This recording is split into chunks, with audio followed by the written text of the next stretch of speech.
అని మీద ఎక్కి తొక్కేశాడు అనుకోండి, చీ చీ చీ చీ చీ చీ చీ చీ, మీ నాన్నకేమో పక్కని శుభ్రంగా ఉండాలంటారు, మీరేమో బ్రతకాలతో తొక్కేస్తారని ఆ పిల్లల్ని వెనకాల 4 దెబ్బలు కొట్టి మళ్ళీ దుప్పటి మార్చుకుని అమ్మ చెమట తుడుచుకుంటే ఆమె మహదైశ్వర్యవంతురాలు తల్లి అయింది.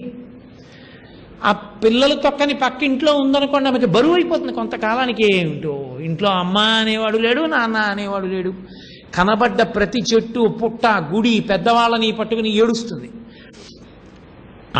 ఒక స్త్రీ భార్య అయితే చాలదు, తల్లి కావాలి. శ్రీమాత శ్రీమాత్రే నమః నామం సంపుటీకరణం చేయమంటారు. లలితా సహస్రమే సర్వమంగళములకు కారణమైంది. అందుకే శంకరాచార్యులు వారు ఆ సౌందర్యలహరి చేస్తూ అవిద్యానామంతస్తిమిరమిహిరోద్దీపనగరీ జడానాం చైతన్య స్తబక మకరంద శృతిశరీ దరిద్రాణం చింతామణి గుణనిక జన్మజలధౌ నిమగ్నానాం దంష్ట్రామురరిపవరాహస్య భవతి అన్నారు. దరిద్రాణం చింతామణి గుణనిక, చింతామణులతో చేయబడిన మాల ఆవిడ దరిద్రులకు. ఏ కోరిక తీరక దరిద్రుడుగా ఉన్నా ఆ కోరిక తీరడానికి చింతామణులతో కూడిన మాల ఏది అంటే లలితా సహస్రనామమే. అదే 1000 పూసల మాల. ఆ మాల తిప్పిన వాడికి కోరికలు తీరుతాయి. కాబట్టి దరిద్రాణం చింతామణి గుణనిక, ఒక్కొక్క నామం ఒక్కొక్క చింతామణి లలితా సహస్రం. అందుకే ఆవిడ నామ పారాయణ ప్రీత.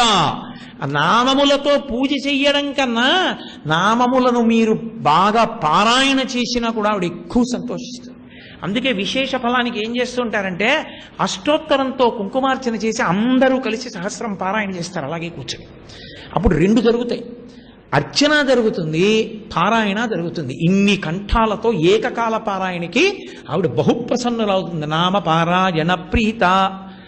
కాబట్టి 2 ఏకకాలంలో జరిగేట్టు చేస్తూ ఉంటారు. అందుకే మేము దేవీ నవరాత్రుల్లో ఒక్కొక్కసారి నామపారాయణ స్తోత్రంగా చేసేస్తాం. కారణం ఏమంటే దాన్ని అలా సంపుటీకరణం చేస్తే అమ్మవారి అనుగ్రహం బాగా లభిస్తుంది. ఎందుకంటే శబ్దానికి ఓ లక్షణం ఉంటుంది.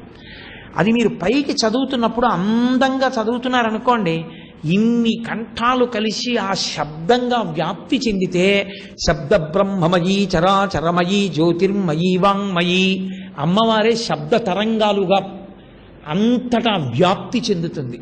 ఎక్కడ పూజ చేశావో అష్టోత్తరంతో అక్కడే కూర్చుని సహస్రం చదివారనుకోండి ఇంతమంది, అది విశేష ఫలితం. అందుకని ఒక్కొక్కసారి అన్ని ఎప్పుడూ సహస్రంతో పూజ కాదు, అష్టోత్తరంతో చేసి సహస్రం పారాయణ చేస్తారు. కాబట్టి ఆ తల్లి యొక్క నామములు అంత గొప్పవి అయినప్పుడు ఆమె సర్వులకు మంగళస్వరూపమై ఉన్నది. లోకంలో అందరికీ మంగళస్వరూపమైనటువంటి ఏకైక ప్రాణి ఆవు ఒక్కటే. కాబట్టి ఆ అమ్మవారి పాదం సురభి.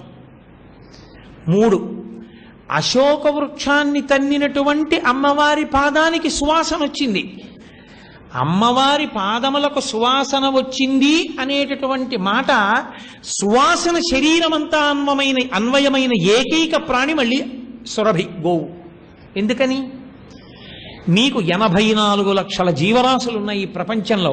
83,99,999 జీవరాశుల యొక్క మలమూత్రములు దుర్వాసనతోనే ఉంటాయి.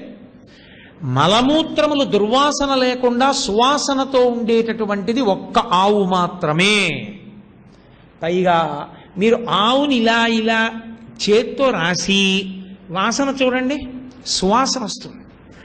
ఆవు రోమ కూపముల యందు సువాసన ఉంటుంది. పైగా ఆవు ఎంత మంగళప్రదురాలంటే ఎక్కడెక్కడ పినుమార్పు వచ్చినా, ఎక్కడెక్కడ పెద్ద విషయం జరిగిన ఆవు మీతో ఉండాలి. ఆవు మీతో లేకుండా మీరు ఒంటరిగా ఉండకూడదు. మీరు పెద్ద ఇల్లు కట్టారు, మీరు ఇల్లు కట్టారు అంటే దాని అర్థం ఏమిటో తెలుసా? మీరు మహాపాప కర్మ చేశారని గుర్తు. చాలామంది ఇల్లు కట్టి పొంగిపోతారు, మేము చాలా ఇల్లు కట్టుకున్నామని. ఇల్లు కట్టడంలో ఎంత వేద విరుద్ధమైనటువంటి పాపకర్మో ఉంటుంది. ఎందుకని? పృథివిని కాల్చకూడదు. మట్టిని కాల్చారనుకోండి మహాపాపం. ఎందుకంటే పృథివి లింగస్వరూపం. అందుకే పృథివిని తవ్వినా చేసిన పృథివీ సూక్తంలో దోషం చెప్పి దానికి నివారణ అగుగాక అని అడుగుతారు. అటువంటి పృథివిని కాల్చి మీరు సిమెంటు తీసుకొస్తున్నారు, పృథివిని కాల్చి ఇటకలు తీసుకొస్తున్నారు. అది ఇల్లు కట్టానని గోడలు కట్టారు, అందులో మీరు ఉండడానికి ఎడుతున్నారు. దోషమా కాదా? ఎన్నో చెట్లు నరికి తీసుకొచ్చి కలపగా మీరు కిటికీలు పెట్టారు, దోషమా కాదా? ఇవన్నీ దోషభూయిష్టమైన పనులు. ఇన్ని దోషాలు చేసి మీరు ఇంట్లోకి వెడితే మీకు సుఖం ఎలా వచ్చేస్తుంది వెంటనే? అందుకే రాముడు అన్నాడు, కర్తవ్యే వాస్తు శమనం సౌమిత్రే చిరజీవిభిః అన్నాడు. ఒరే, ఆ ఇంట్లోకి వెళ్ళగానే ఒక్కొక్కసారి అది ఆయుర్దాయాన్ని తీసేసుకోవడం మొదలుపెట్టేస్తుంది. చాలా కాలం బ్రతికుండాలి, సంతోషంగా ఉండాలంటే వాస్తు పూజ చేసి వెళ్ళాలి రా లక్ష్మణ అన్నాడు. 2, ఆ ఇంటలో ఎంత పాపం చేస్తే నువ్వు ఆ ఇల్లు కట్టావో అంత పాపమును పోగొట్టగలిగినది ఏదంటే ఆ ఇంట్లోకి నీకన్నా ముందు ఆవు వెళ్ళాలి. ఆ ఆవు డెక్క తగిలిందనుకోండి, ఇంత పాపం విరిగి మంగళప్రదం అయిపోతుంది. ఎందుకని ధర్మదేవతలు ఆశ్రయించి ఉంటారు. ఆ ఇంట్లోకి ధర్మదేవత వెళ్ళగానే ఇంత ఉపద్రవం నశించిపోతుంది, ఆ ఇల్లు నివాసయోగ్యం అవుతుంది. అందుకని ఆవు ప్రవేశించాలి. ఓ కొడుకు పుట్టాడు, కొడుకు పుట్టాడని నువ్వు అనుకుంటున్నావు, ఆ పుట్టిన కొడుకు నిన్ను కూడా స్వర్గంలో ఉండనిస్తాడో లేడో తెలియదు. 10 తరాల ముందు వాళ్ళని కూడా ఈడ్చి నరకంలోకి తేగలడు వాడు. ఎందుకని? కుపుత్రేణం వయోనష్టం జన్మనష్టం కుభార్యయా కుభోజనేన దివసః కుమిత్రేణ కుతం సుఖః అంటాడు దేవీ భాగవతంలో వ్యాసుడు. పుట్టిన కొడుకు సరి అయిన వాడు కాకుండా మహాపాప కర్మలు చేసేవాడైతే ఇటువంటి వాణ్ణి కన్నావని చెప్పి 10 తరాల వాళ్ళని ఈడ్చి నరకంలో బారేస్తారు. అగస్త్య మహర్షి పెళ్ళెందుకు చేసుకున్నారు? ఆయన ముందు పెళ్లి చేసుకుంటాను అనలేదు. చెట్టుకి తలకిందులుగా వేలాడుతూ కనపడ్డారు కొంతమంది. ఎవరు మీరన్నారు? ఆయన మీ పితృదేవతలమే అన్నారు వాళ్ళు. అదేమిటి అలా ఉన్నారు ఎందుకన్నారు? నువ్వు పెళ్లి చేసుకోలేదు. ఎవరైనా పెళ్లి చేసుకోకుండా ఉండిపోతే, సన్యాసము తీసుకోకుండా పెళ్లి తీసుకోకుండా ఉండిపోతే అంతకన్నా దౌర్భాగ్యుడు లోకంలో ఇంకోటి ఉండడం. వాడి వల్ల పితృదేవతల్ని తిప్పి కట్టేస్తారు చెట్ల కొమ్మలకి. ఒరే, నువ్వు పెళ్లి చేసుకుని పిల్లల్ని కనలేదురా, మమ్మల్ని కట్టేశారు, ఎంత పుణ్యం చేసినా అన్నారు.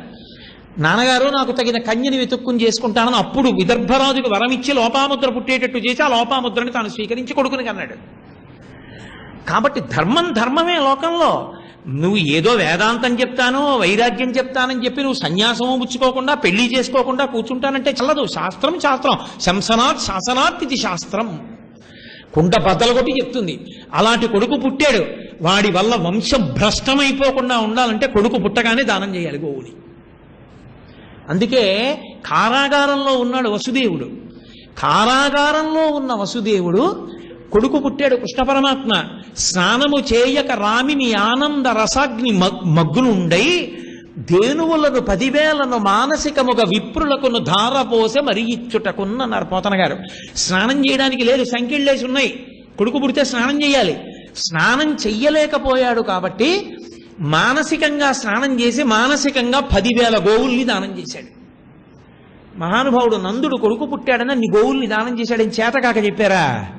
మీరు ఒక విగ్రహాన్ని తీసుకొచ్చి దేవాలయంలో ప్రతిష్ఠ చేశారనుకోండి, దానికి శయ్యాధివాసం అంటారు. శయ్యాధివాసం, పుష్పాధివాసం, ధాన్యాధివాసం, జలాధివాసం చేస్తే అమ్మ కడుపులో మనకి ఎలా చర్మము, రక్తము, కొవ్వు, మాంసము, అస్థి, శుక్ల, మేధ అన్న ధాతువులు ఏర్పడతాయో మూర్తికి కూడా అలా ఏర్పడతాయి. అందుకే ఒక దేవాలయానికి వెళ్ళి ఇది దేంతో చేశారని అడగకూడదు విగ్రహాన్ని.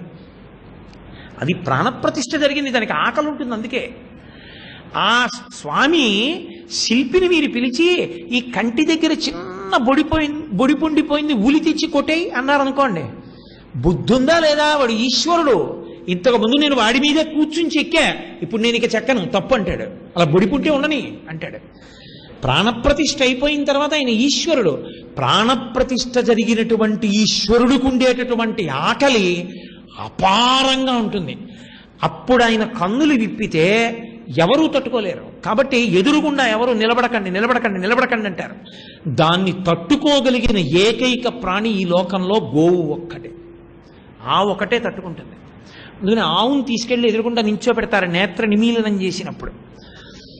ఇంట్లో ఆడపిల్ల పెళ్లి చేస్తున్నాడు అనుకోండి, ఎంత దరిద్రుడు అవనివ్వండి, ఒక గోవుని దానం చెయ్యకుండా కన్యాదానం చేయకూడదు. గోదానం చెయ్యాలి అల్లుడికి. పీటల మీద అల్లుడికి ముందు దశదానాలు చేస్తారు. దశదానాలు బ్రాహ్మణులకు చేస్తూ గోవును అల్లుడికే ఇవ్వాలి, బ్రాహ్మణులకు ఇవ్వరు. గోవును అల్లుడు పుచ్చుకోవాలి. పుచ్చుకుంటే వివాహ కాండ చెప్పింది ఎలా వెళ్ళాలో. తన ఇంటికి వెళ్ళినప్పుడు ఊరు బయట చెట్టు కింద ఆవుతాడు, ఆవుతో వెడతాడు. ఆవు వెళ్ళింది అంటే పరదేవత కూడా వెళ్ళినట్టు. ఇంకా ఆ పిల్లకి పిల్లలు పుడతారా, ఐశ్వర్యం ఉంటుందా, అన్యోన్యత ఉంటుందా, నువ్వు బెంగపెట్టుకోక్కర్లేదు. అమ్మవారు గోశాలలో నిలబడి ఆవు రూపంలో చూస్తూ నిరంతరం కాపాడుతూ ఉంటుంది నీ కూతుర్ని. ఒక ఆవు ఆడపిల్లతో వెళ్ళాలి, అందుకని గోదానం చేయమంటారు. గోదానం చేసి కన్యాదానం చేయమంటారు. ఆవుకున్నంత ప్రాధాన్యత ఇక దేనికి లేదు. ఎక్కడో చచ్చిపోయాక కొడుకు చేశాడో ఏడిచాడో ఎవడికి తెలుసు. నువ్వు ఉండగా నువ్వు చేసుకోవాలి గోదానం. ఎందుకంటే ఒకసారి ఒక వస్తువు ఇస్తే 1,00,000 ఇచ్చినట్లుగా ఫలితం ఇవ్వగలిగినది గోదానం ఒక్కటే వేదంలో. అందుకే బ్రాహ్మణులు గోదానం పుచ్చుకుంటే బ్రాహ్మణుడు వెంటనే పక్కకి వెళ్ళి కూర్చుని జపం చేయాలి. ఎందుకంటే 1,00,000 గోవులు పుచ్చుకున్న ఫలితం పడుతుంది, వేదంలో ప్రకరణం. పక్కకి వెళ్ళి జపం చేయాలి, లేకపోతే 1,00,000 గోవులు పుచ్చుకున్నాడని వేస్తారు ఖాతాలో. అందుకే గాంధీని తండ్రి ప్రతిరోజు గోవుని దానం చేశాడు. మహాభక్తుడైన అక్రూరుడు పుట్టాడు కూతురు కడుపున. సరే, ఇందాక ఆయన ప్రస్తావన చేసినట్టు దిలీపుడు గోసేవ చేశాడు, రఘుమహారాజు పుట్టాడు. గోవుని రక్షించడమే వెంకటేశ్వరావతారం యొక్క ప్రధాన ప్రయోజనం. మొన్న మీరందరూ విన్నారుగా. కాబట్టి అసలు గోవు లేకపోతే అసలు ఈ ప్రపంచం లేదు. పరదేవత గోరూపంలో తిరుగుతూ ఉంటుంది ఈ లోకంలో. అందుకే అమ్మవారిని ముట్టుకోవడం మీకు సాధ్యం కాదు. గోవుని ముట్టుకుంటే అమ్మవారిని ముట్టుకున్నట్టే. ప్రాయశ్చిత్తాలలోకెల్లా ప్రాయశ్చిత్తం ఏంటో తెలుసా? గోవుని ముట్టుకోవడమే. గోవుని ముట్టుకుంటే పోయినట్టే. ఈ ప్రపంచం మొత్తం మీద అత్యంత పవిత్రమైన ప్రదేశము అంటే గోశాలయే. ఆవుల్ని కట్టిన ప్రదేశమే పరమపావనమైనటువంటి ప్రదేశం, అంత అద్భుతమైన ప్రదేశం. గోవుకి పూజ చెయ్యడం అంటే, నన్ను నమ్మండి, మీరు ఎక్కడో కంచి వెళ్ళి కామాక్షి అమ్మవారి అంతరాలయంలోకి ప్రవేశించి మీరు కూర్చుని అమ్మవారు మీ ఎదురుగుండా కాళ్ళు కదుపుతూ కూర్చుంటే చేసిన కుంకుమార్చన వలన ఎంత ప్రయోజనాన్ని పొందుతారో, గోవుకి చేసిన కుంకుమార్చన వలన మీరు అంతే అనుగ్రహాన్ని పొందుతారు. అన్నిటినీ మించి అసలు గోవు నుండే పంచగవ్యములు వస్తాయి. సమస్త పాపములను కాల్చగలిగినది ఒక్క పంచగవ్యమే. ఆవు పాలు, ఆవు పెరుగు, ఆవు నెయ్యి, ఆవు మూత్రం, ఆవు పేడ 5టిని కలిపి ప్రాశనం చేస్తారు. చేతిలో వేసి చెప్తారు, యత్ త్వక్ అస్తి గతం పాపం దేహే తిష్టతి మామకే. ఈ శరీరంలో ఎముకల్ని వెంట్రుకల్ని పట్టుకుని చర్మాన్ని పట్టుకుని ఉండిపోయిన పాపరాశినంతటినీ కూడా ప్రాశనం పంచగవ్యంచ, ఈ 5టితో కలిసినటువంటి పదార్థాన్ని నేను లోపలికి పుచ్చుకుంటే దహత్వాగ్ని రివేంధనం, అగ్ని ఇంధనాన్ని కాల్చేసినట్టుగా, ఓ పెట్రోల్ డబ్బా దగ్గర అగ్గిపుల్ల పెడితే కాలిపోయినట్టుగా పంచగవ్య ప్రాశనం సమంత్రకంగా చేస్తే పాపరాశి కాలిపోతుంది. అంత గొప్ప పదార్థములను ఇవ్వగలిగిన ఏకైక ప్రాణి లోకంలో గోవు ఒక్కటే. అమ్మా, ఆ గోవుకి సురభి అని పేరు, కామధేనువు అని పేరు. అన్నిటికన్నా లోకంలో అత్యంత ఆశ్చర్యకరమైన విషయం ఏమిటో తెలుసా? శ్రీ మహావిష్ణువుకి మనశ్శాంతి కల్పించిన ప్రాణి గోవు ఒక్కటే. ఆయనకి మనశ్శాంతి ఏమిటండి, ఆయనకి ఇబ్బంది ఎక్కడొచ్చింది అని మీరు అనుకోవచ్చు. ఆయనకి ఒక చోట ఇబ్బంది వచ్చింది. ఎక్కడంటే రామావతారంలో ఆయనకి పట్టాభిషేకం జరుగుతోంది. ఆయనకి పట్టాభిషేకం జరుగుతున్న విషయాన్ని వర్ణిస్తూ వసువులు ఇంద్రుడికి అభిషేకం చేసినట్టు చేశారు రాముడికి అన్నారు. ఆయన మనసు కుందిందిట. ఇంద్రుడు తప్పు చేశాడ్రా, అహల్యతో వ్యభిచరించాడు, నేను నా పాదం తగలడం వల్ల అహల్య మళ్ళీ ఉద్ధరింపబడింది, అటువంటి నాకు ఇంద్రుడి పట్టాభిషేకంతో పోలికేంటి, ఇది బావులేదు అనుకున్నట్ట. ఆయనకి కలిగిన మనక్లేశం ఎప్పుడు పోయిందో తెలుసా? కృష్ణావతారంలో ఇంద్రుడే వచ్చి పట్టాభిషేకం చేశాడు గోవిందా అన్న నామంతో. అందుకే గోవిందా గోవిందా గోవిందా అంటాం. శంకరాచార్యుల వారు ఎక్కడ చూసినా అదేంటి భజ గోవిందం గోవిందం భజ మూఢమతే అంటూ గోవిందనామాన్ని వ్యాప్తి చేసిన వారు శంకరాచార్యుల వారు. హరనామాన్ని వ్యాప్తి చేసిన వారు జ్ఞాన సంబంధ నాయనారు.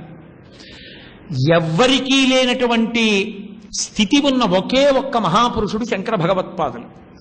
జీవితం మొత్తం మీద సత్యదండం పట్టుకుని బయలుదేరి 3 సార్లు పాదచారి అయి భూమండలమంతా భారతదేశమంతా పర్యటిస్తే జయమన్న మాట తప్ప అపజయమన్న మాట లేకుండా జయము వలన వేదము యొక్క ప్రమాణమును నిలబెట్టి మనందరినీ ఉద్ధరించిన మహాపురుషుడు శంకర భగవత్పాదులు. అందుకే వారి పేరెత్తితే జయ జయ శంకర హర హర శంకర అంటాం. జయ జయ శంకర, జయం తప్ప ఇంకోటి తెలియదు శంకరాచార్యుల వారికి. ఆయన పేరు చెప్పి ఆ మాట చెప్తే జీవితంలో జయం, ధర్మం మీద పూనికొస్తుంది. హర హర శంకర, పాపములను హరించేస్తాడు. హర హర, ఇది వ్యాప్తి చేసిన వాడు జ్ఞాన సంబంధనాయనారు. హర నమ పార్వతీపతయే హర హర మహాదేవ అంటారు. అది జ్ఞాన సంబంధం నేర్పాడు లోకానికి. భజ గోవిందం గోవిందం భజ మూఢమతే గోవింద గోవింద గోవింద అనండ్రా శంకరాచార్యులు వారు నేర్పారు. శంకరాచార్యులు వారు నేర్పడానికి కారణం ఒకటే, రామావతారంలో ఇంద్రుడికి జరిగిన అభిషేకం లాంటి అభిషేకం అన్న కారణం చేత రామచంద్రమూర్తి యొక్క మనసు కుందితే, కృష్ణావతారంలో ఆ ఇంద్రుడే వచ్చి అభిషేకం చేశాడు. దేంతో? గోపాలబాలుడైనటువంటి కృష్ణుడు కొన్ని లక్షల ఆవులు దూడలు అంబారావాలు చేశాయి. ఆనాడు ఇంద్రుడు కుడిపించినటువంటి రాళ్లవానకి పొగరెక్కిన మూపురములు తెగగలవా లములు శైల దేహంబులు భూ గగనములు నిండు రంకెలు మిగుల మెరసి ధేను గణము మెల్లన నడిచెన్నన్నారు పోతన గారు. ఇంతంత మూపురాలు కలిగిన ఎద్దుల దగ్గర నుంచి చిన్ని చిన్ని లేగదూడల వరకు వడగళ్ల వాన కురిసేస్తుంటే పెరుగులు నేతులు త్రావి క్రొవ్వి భువి నాభీరుల్ మదాభీరులై గిరిసంఘాత కఠోర పత్రదలన క్రీడా సమారంభ దుర్భరిదంభోళిధరున్ పురంధరునను పాటించి పూజింపక గిరికిన్ పూజలు చేసిపోయిరదిపో కృష్ణుండు ప్రేరేపగం అని ఇంద్రుడు వడగళ్ల వాన కురిపిస్తే వాళ్ళందరూ బాధపడుతుంటే, ఓ పిల్లవాడు పరిగెత్తి ఆడుకుంటూ అక్కడే సాయంకాలం పూసిన ఓ సంపంగి పువ్వుని ఇలా కోసేసి ఇలా ఎత్తి పట్టుకుని పరిగెత్తినట్టుగా అవలీలగా ఆవుల్ని దూడల్ని కాపాడాలని, కేవలం మనుష్యుల్ని రక్షించడానికి కాదు, బాలుండాడుచునాథపత్రమని సంభావించి పూగుత్తి కింగేలం దల్చిన లీలలేనగవుతో కృష్ణుండు తానం మహాశైలం మన్వలకేల దల్చి విపుల ఛత్రమ్ముగా పట్టే తద్భీలభృత్యతు దుశ్శిలాచకిత గోపీ గోపంతికి. ఆయన ఓ పువ్వెత్తినట్టుగా అక్కడ ఉన్నటువంటి గోవర్ధనోద్ధరణము, ఆ గోవర్ధన పర్వతాన్ని ఎత్తి ఇలా కుడి చేతి వేలు మీద పట్టుకుంటే కొన్ని లక్షల ఆవులు దూడలు లోపలికొచ్చి నించున్నాయి. 7 రాత్రులు 7 పగళ్ళు తన చూపుల చేత పోషించాడు గోవుల్ని. కామధేను అంది సురభి. కామధేను అంది, నోరున్న మనుష్యులు మాకు ఇబ్బంది ఉందని అరుస్తారు, ఎవరైనా కాపాడతారు. నా జాతి ప్రాణులు ఆవులు దూడలు ఎద్దులు, వాటిని ఎవరు రక్షిస్తారు? మీరు పోతే పోయారు అనలేదు కృష్ణుడు. వాటన్నిటినీ గోవర్ధన పర్వతం కింద పెట్టి కాపాడాడు. కాబట్టి నా పాలతో అభిషేకం చేస్తాను ఆయన్ని. గోవింద, ఆవుల్ని రక్షించాడు కాబట్టి గోవిందుడు. ఆ పేరుతో ఆ నామంతో ఆయనకి అభిషేకం చేస్తానంది. 7 రాత్రులు 7 పగళ్ళు కొండ ఎత్తి పట్టుకుని కొన్ని లక్షల ఆవుల్ని దూడల్ని రక్షిస్తే అప్పుడు సంపాదించుకున్న నామం గోవిందనామం ఆయనకి. అందుకే గోవింద అంటే ఉలిక్కి పడతాడు మహానుభావుడు. ఆ కొండెత్తి పట్టుకున్న వాడికి కామధేనువు పరిగెడుతోంది, నేను నా పొదుగులో పాలతో అభిషేకం చేస్తానని. చూశాడు ఇంద్రుడు, నేను తప్పు చేసిన వాణ్ణి, వడగళ్లవాన కురిపించిన వాణ్ణి నేను, నీ పాలు బంగారు పాత్రలో పట్టి నేను చేస్తాను అభిషేకం అన్నాడు. దేవతల తల్లి అదితి బయలుదేరి వచ్చింది, ఒరే ఎంత తప్పు చేశారా మీ అందరూ ఆ కృష్ణుడి పట్ల, అయినా మహానుభావుడు గోవర్ధనోద్ధరణం చేసి ఇంతమందిని కాపాడాడు, నేను పక్కనుండగా అభిషేకం చేయమంది. అదితి వచ్చి నిలబడింది. అందుకే సురభిక్షీరములన్ సురద్విప మహాసుండాలతానీత నిర్జర గంగాంబువలన్ నిలింపజననీ సన్మౌని సంఘంబుతో సురనాథుండ అభిషిక్తి చేసి పలికెన్ సొంపార గోవిందుండంచు రణాక్రాంత విపక్షుతో జిత దళాక్షుం సాధు సంరక్షణున్నారు. ఒక పక్క కామధేనువు పరిగెడుతుంటే ఐరావతం పరిగెత్తుకొచ్చింది. అబ్బో అబ్బో స్వామిని నేను అభిషేకం చెయ్యొద్దు అంది. ఆకాశగంగా జలాల్ని దిగ్గజాలు 4 కలిసి 4 స్వర్ణ కుంభాలతో నీళ్లు పట్టుకుని వచ్చాయి. దిగ్గస్తిభిక్కన కకుంభ ముఖావ సృష్ట స్వర్వాహినీ విమలచారు జలప్లుతాంగి ప్రాతర్నమామి జగతాం జననీమశేష లోకాధినాథ గృహిణీం అమృతాభిపుత్రీం అంటారు శంకరాచార్యుల వారు కనకధారలో. అలా దిగ్గజములు స్వర్ణ కుంభములతో నీళ్లు పోస్తుంటే కామధేనువు నా దూడల్ని కాపాడిన వాడిని పరిగెత్తుకొస్తే ఇంద్రుడు స్వర్ణపాత్రలోకి పాలు పితికి గోవిందా అని పిలుస్తూ ఆవులను రక్షించినవాడా, ఈ భూమి, వేదము, స్వర్గము, ఆవులు అన్నీ నీకే చెందుతాయంటూ ఆవు పాలతో అభిషేకం చేసి గోవిందా అని పిలిచాడు. ఆవులను రక్షించడం వల్ల పరమేశ్వరుడికే ఒక పేరు వచ్చింది గోవిందా అని. అంత గొప్పదావు. అనుశాసనిక పర్వంలో మహానుభావుడు పరమేశ్వరుణ్ణి పార్వతీదేవి అడిగింది, గోవులన్నీ గొప్పవే కదా, గోవులన్నీ గొప్పవైనప్పుడు కపిల గోవుకి గొప్పతనం ఎందుకు వచ్చిందని అడిగింది. కపిల గోవు అంటే ఎర్రటావు, నల్లటావు కాదు. కపిలవర్ణం అంటే నెత్తుటి రంగు. కపిలహ అని విఘ్నేశ్వరుడికి పేరు. సుముఖశ్చైక దంతశ్చ కపిలో గజకర్ణక లంబోదరశ్చ వికటో విఘ్నరాజో గణాధిప అని 16 నామాల్లో పిలుస్తాం. ఒక రాక్షస సంహారం చేసినప్పుడు ఆ రాక్షసుడి నెత్తురి మీద పడి ఎర్రగా కనపడిన విఘ్నేశ్వరుడికి కపిలుడిని పేరు. ఆయన మహానుభావుడు ఆ గోవు కపిల గోవుగా మారింది. అన్ని గోవులు గొప్పవైతే మరి కపిల గోవుకి కొత్తగా గొప్పతనం ఎందుకు వచ్చింది? ఎర్ర గోవులకి ప్రత్యేకమైన ప్రాధాన్యత ఎందుకు వచ్చిందని అడిగింది పార్వతీదేవి. అడిగితే పరమశివుడు చెప్పాడు, నేను హిమాలయ పర్వతాల మీద తపస్సు చేసుకుంటున్నాను, నాలో నేను అంతర్ముఖుడనై ఉన్నాను. ఉండగా నా చుట్టూ ఆవుల మందలు చేరి అరుస్తున్నాయి. అరుస్తుంటే ఆ ఆవుల మందల అరుపుల వలన నేను బహిర్ముఖుడనయ్యాను. బాగా తపస్సులో ఉన్నానేమో, నా కళ్ళలో ఎర్ర జీరలున్నాయి. నేను ఇలా కన్నులెత్తి చూసేటప్పటికీ నా ఎదురుగుండా ఉన్న గోవుల మీద ఆ తపశ్శక్తితో కూడిన ఎరుపు జీరలు పడి ఆ గోవులు ఎరుపెక్కాయి. వాటి సంతతి కపిల గోవులు. అసలే గోవు, దాని మీద నా తపశ్శక్తి యొక్క ఎరుపు పడింది. అందుకే కపిల గోవు మరింత శక్తివంతం పార్వతి. కపిల గోవు పాలు తాగడం, కపిల గోవుని దానం చేయడం అంత గొప్పదైంది అని చెప్పాడు. కాబట్టి ఆ గోవు అంత గొప్పది. గోవుయే ధర్మం. అందుకే విరాట పర్వంలో పాండవులు బయటికి రావాలంటే గోగ్రహణం చేయమన్నాడు దుర్యోధనుడు. గోవుల కోసం వచ్చేశారు పాండవులు. వచ్చేస్తే అనుమానం తీరక ధర్మరాజు గారే చెప్పాలి అయిందో లేదో అని చారుల్ని పంపించాడు. అయిపోయింది కాబట్టే బయటికి వచ్చామన్నారు. గోవుల కోసం అజ్ఞాతవాసంలోంచి కూడా పాండవులు బయటికి వచ్చారు. ఆ గోవు అంత గొప్పది.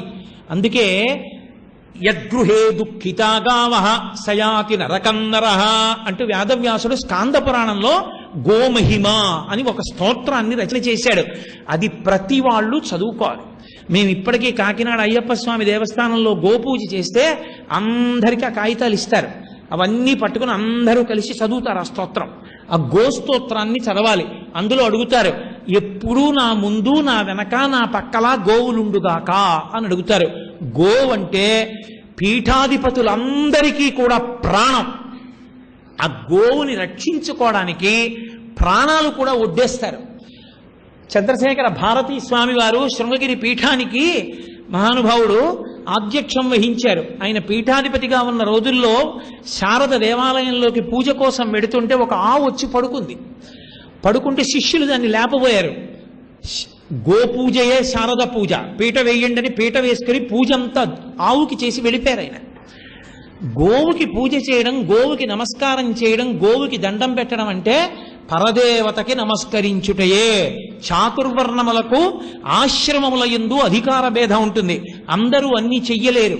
కానీ అధికార భేదం ఉన్న అందరూ బ్రహ్మచారి, వానప్రస్థు, గృహస్థు, సన్యాసి, చాతుర్వర్ణముల వారు అందరూ ఆరాధించడానికి యోగ్యమైన ఏకైక ప్రాణి ప్రపంచంలో ఆవు ఒక్కటే.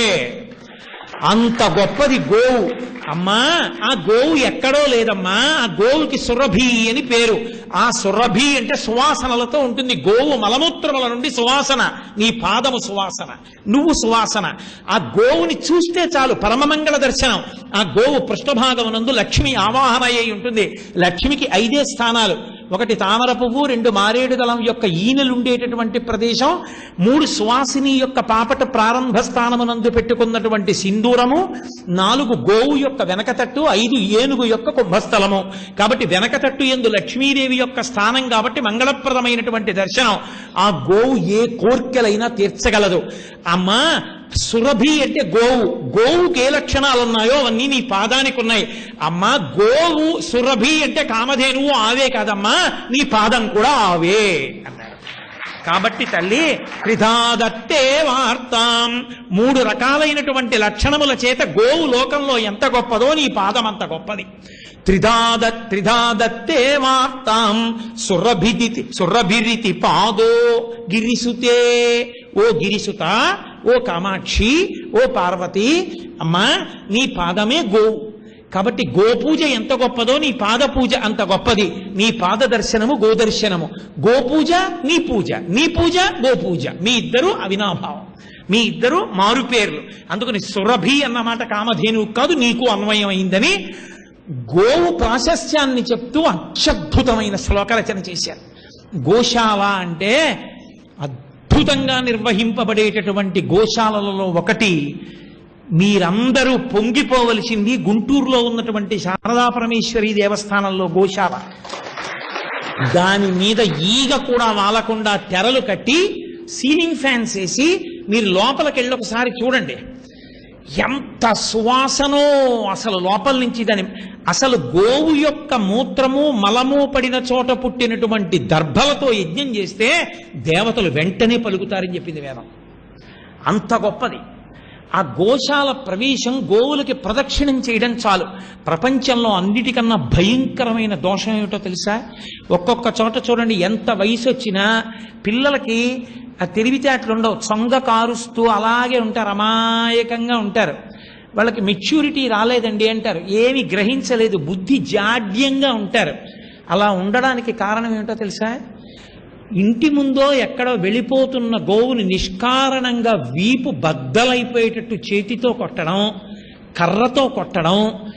మహాజ్ఞాని ఇంటి ముందుకు భిక్షకొస్తే వెయ్యకపోవడం ఎంత దారుణమో గోమోదక దోషం అంత దారుణము. గోవుని కొట్టకూడదు, ఆ అధికారం మనకి లేదు. అంత గొప్ప ప్రాణి గోవు. గోవుకి గంగడోలు దురద. ఆ దురద దాని తోకతో కానీ ఇంకొకలా కానీ తీరదు. గోశాలలో గరుకు స్తంభం వేస్తే ఆ గరుకు స్తంభానికి అవి గంగడోలు ఇలా రాసుకుంటాయి. గోవు గంగడోల్ని ఇలా రాసుకున్నప్పుడు గరుకు స్తంభానికి వెంట్రుకలు ఊడి కింద పడతాయి. ఎన్ని వెంట్రుకలు ఊడి కింద పడ్డాయో అన్ని వందల సంవత్సరముల నివాసానికి వెంటనే నరకంలో ఉన్నటువంటి పితృదేవతల్ని స్వర్గంలోకి తీసుకెళ్ళిపోతారు ఒకసారి ఆవు రుద్దుకుంటే.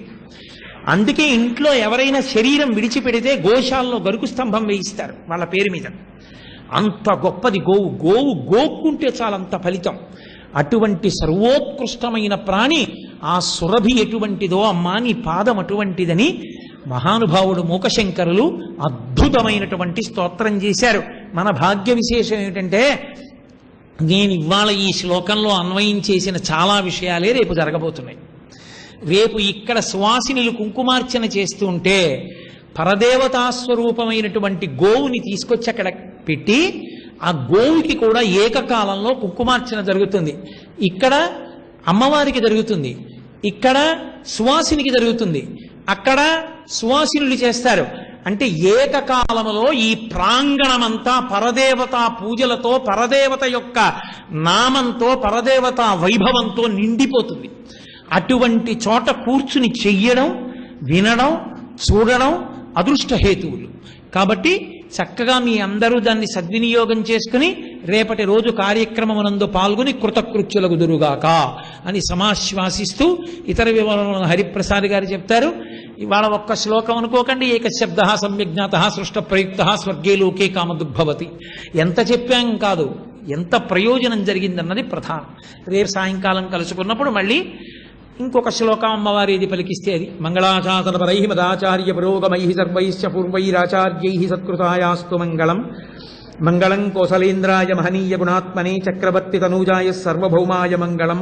ఉమాకాంతాయ కాంతాయ కామితార్థప్రదాయినే శ్రీగిరీశాయ దేవాయ మలినాథాయ మంగళం.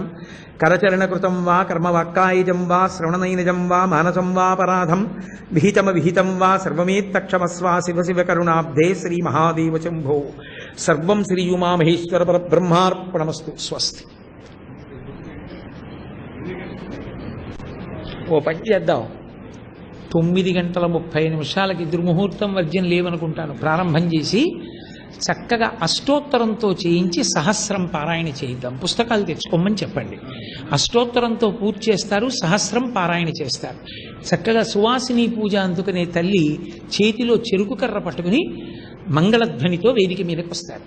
ఇక్కడ ఇది అక్కడ అది ఏకకాలంలో సమన్వయం అవుతాయి, వేరు కాకుండా రెండు కలిసిపోతాయి. అలా కల్పన చేయిస్తారు. అలా చెప్పేయండి.